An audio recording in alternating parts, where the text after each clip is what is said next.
جس عورت میں یہ نشانیاں ہوں وہ کبھی بے وفا نہیں ہو سکتی۔ ان نشانیوں کا تذکرہ حضرت علی رضی اللہ عنہ کی اس حکایت میں ملاحظہ فرمائیے۔ کہتے ہیں کہ حضرت علی رضی اللہ عنہ کے پاس ایک شخص آیا اور آپ رضی اللہ عنہ سے سوال کیا کہ نیک عورت کی پہچان کیا ہے؟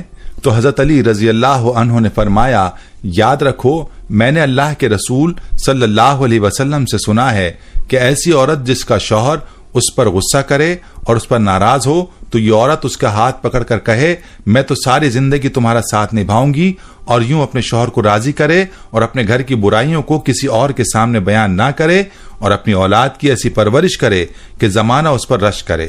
یاد رکھو جس عورت میں یہ نشانیاں ہوں تو ایسی عورت دنیا کی نیک عورت ہے۔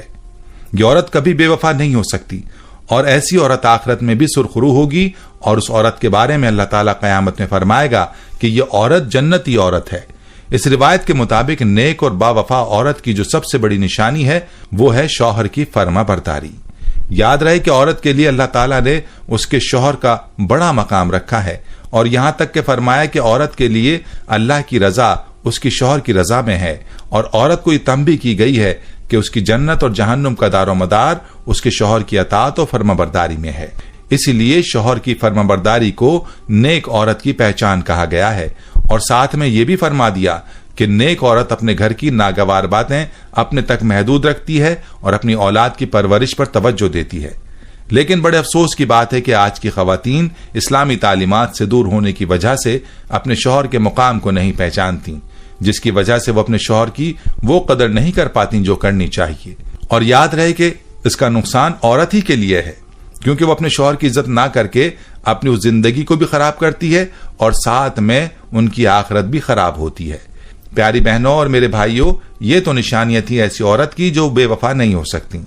چلیے اب آپ کو ان عورتوں کے بارے میں بتاتے ہیں جن کے بارے میں فرمایا کہ وہ بے وفا ہوتی ہیں، اور ایسی عورتوں کو بیکار اور بری عورتوں میں شامل فرمایا گیا۔ پہلی عورت کے بارے میں فرمایا گیا کہ بے پردہ عورت کبھی بھی وفادار نہیں ہو سکتی۔ جو عورت پردہ نہیں کرتی وہ بے وفا ہوتی ہے۔ نمبر 2، بالوں کو کھلا چھوڑنے والی عورت۔ فرمایا کہ جو عورت اپنے بالوں کی نمائش کرتی ہے وہ عورت بھی بیکار اور بری عورتوں میں سے ہے۔ نمبر 3، جو عورت اپنے آپ کو بہت زیادہ عقلمند سمجھتی ہے اور اپنے خاندان کے لوگوں کو کمتر سمجھتی ہے، ایسی عورت بھی بری عورتوں میں سے ہے، اور اس سے بھی وفا کی امید نہیں رکھنی چاہیے۔ نمبر 4، وہ عورت جو اپنے شوہر کی نافرمان ہو، اس عورت کے بارے میں بھی فرمایا کہ یہ عورت بیکار اور بری عورتوں میں سے ہے اور اس سے بھی وفا کی امید نہیں ہے۔ نمبر 5، بد زبان عورت۔ آپ رضی اللہ تعالیٰ عنہ نے فرمایا کہ جو عورت اپنی زبان پر کنٹرول نہ کرے اور اپنی زبان سے بری باتیں نکالے وہ عورت بھی بیکار عورتوں میں سے ہے اور اس سے بھی وفا کی امید نہیں رکھنی چاہیے۔ نمبر 6، زیادہ بولنے والی عورت۔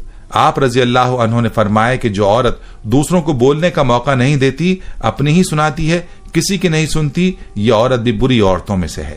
نمبر 7، وہ عورت جو زیادہ سونے کی عادی ہو، جس کو باقی کاموں سے زیادہ اپنی نیند عزیز ہو، ایسی عورت بھی بیکار عورت ہے۔ نمبر 8، چیخ چیخ کر بولنے والی عورت، یعنی وہ عورت جو اونچا بولتی ہو، اس کی آوازیں دور تک جاتی ہوں، ایسی عورت بھی بری اور بیکار عورت ہے۔ نمبر 9، وہ عورت جو زیادہ گھومنے پھرنے کی عادی ہو، گھر میں رہنے کے بجائے بازاروں کا چکر لگانے کا شوق رکھتی ہو، ایسی عورت بھی بیکار اور بری ہے۔ نمبر 10، وہ عورت جو باریک لباس پہنتی ہو، اپنے جسم کی نمائش کرتی ہو، ایسی عورت بھی بیکار اور بری عورتوں میں شامل ہے۔ ایسی عورتوں سے بھی وفا کی امید نہیں رکھنی چاہیے۔ نمبر 11، ایسی عورت جو اپنے خاندان کی پیٹھ پیچھے برائی کرتی ہو تو یہ بھی بری اور بیکار عورت ہے۔ پیٹھ پیچھے برائی کرنے والی عورت سے بھی وفا کی امید نہیں رکھنی چاہیے۔ عورت کے ہمدرد مرد صرف 4 ہیں: باپ، بھائی، خاوند اور بیٹا۔ باقی کسی سے ہمدردی کی امید عورت کے لیے خطرناک ہے۔ ایمان والی عورت کا اصل زیور سونا چاندی نہیں بلکہ حیا اور پردہ ہے۔ فرمایا عورت کا چہرہ اور جسمانی حالت بتاتی ہے کہ اس کے شوہر نے اسے کس حال میں رکھا ہوا ہے۔ وہ عورتیں کبھی بوڑھی نہیں ہوتی جن کے شوہر ان پر جان چھڑکتے ہیں۔ کہتے ہیں کہ عورت کو تم جیسا کہو گے ویسی ہی بنتی چلی جائے گی۔ اسے بدصورت اور پھوہڑ کہو گے تو وہ وہی بنتی جائے گی، اگر اسے خوبصورت اور سلیقہ مند کہو گے تو پھر وہ خود بخود ویسی ہی بنتی چلی جائے گی۔